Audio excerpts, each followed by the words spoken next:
부동산에서 제일 중요한 게 뭘까요?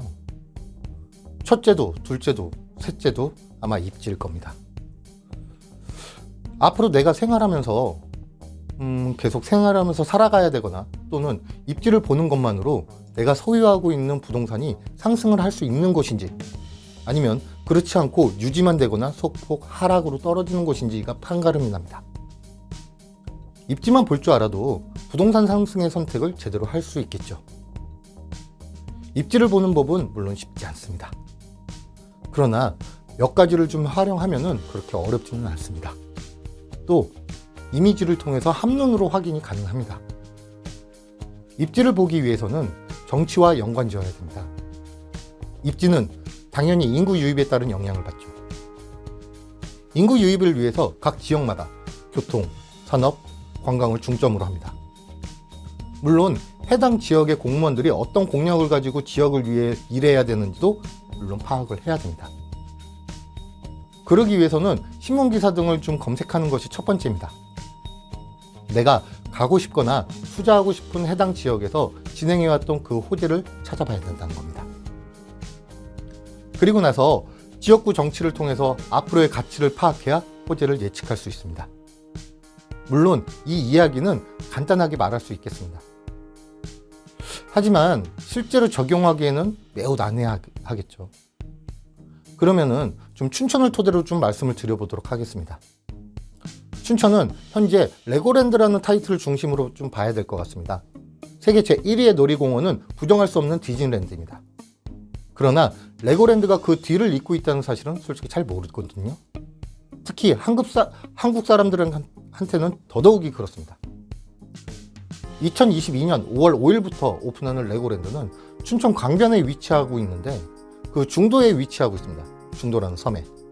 말 그대로 섬을 통째로 사용하고 있습니다. 우리가 잘 알고 있는 잠실의 롯데월드의 8배의 크기, 그리고 용인 에버랜드의 2배 크기로 국내 최대의 테마파크입니다. 이 레고랜드를 중심으로 좀 교통이 좀 집중되고 있거든요. 현재 서울 춘천간 고속도로가 있다는 것은 뭐 잘 알고 계실 겁니다. 또 국내 최초 2층 열차인 ITX 청춘이 서울과 춘천을 오고 가고 있다는 것도 알고 계실 겁니다. 현재 주변 시세를 또 단숨에 끌어올린 네이버 클라우드 센터하고 삼성 SDS 클라우드 센터 등의 산업체가 또 춘천에 있습니다. 또 오픈 이후 연신 매진을 기록하고 있는 사막산 로프웨이 등이 현재를 지금 말해주고 있고요. 그러면 앞으로의 춘천이 계획하고 있는 도시계획은 어떤 것들이 있을까요?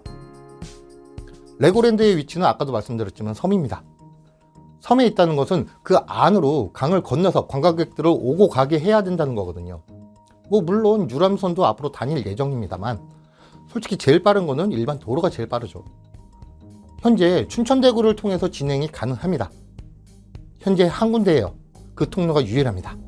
근데 앞으로는 그 한 군데로 충분하지 않을 듯 싶고요. 또 기존의 서울 춘천 간 고속도로는 하루에 10만 대를 이용하는 중심적인 진입 구간입니다. 하도 많이 몰리다 보니까 생각보다 주말 등에는 굉장히 많이 밀리고요.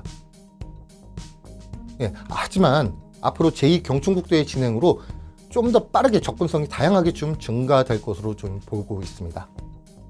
그러다 보니까 제2경춘국도와 좀 맞물려서 반대편 서면에서 아까 말씀드렸던 춘천대교의 반대편에 있는 서면에서 진행할 수 있는 서면대교가 올해 공사를 좀 진행하고 있습니다. 그리고 그 위쪽에 상중도에서도 건널 수 있게 공무원들이 또 준비를 하고 있다고 하네요. 또 제2의 판교 테크노밸리라고 불리는 K클라우드 센터가 또 공사 중에 있습니다. 강원도청 이전으로 시끄러웠던 강원도가 또 결국 춘천 캠프 페이지로 확정되었습니다. 물론 아직 원주 등 좀 말이 좀 많은 것은 사실입니다만 일단은 뭐 그런 문제를 좀 떠나서 우두동 쪽에 신행정복합타운이 들어선다는 점이 하나의 호재로 보입니다. 또 신미하고 신동 사이에 크리스탈 라군에서 진행하는 요트 리조트가 확정이 되었습니다. 그동안 리조트는 차로 이동해서 주차를 하고 리조트를 사용을 했다면 요트를 타고 춘천의 강을 즐기다가 바로 앞에서 정발하고 바로 쉴 수 있는 그런 리조트가 들어선다는 거죠. 이 역시 말도 많고 탈도 많았지만 본격적으로 착수에 들어선다고 하네요.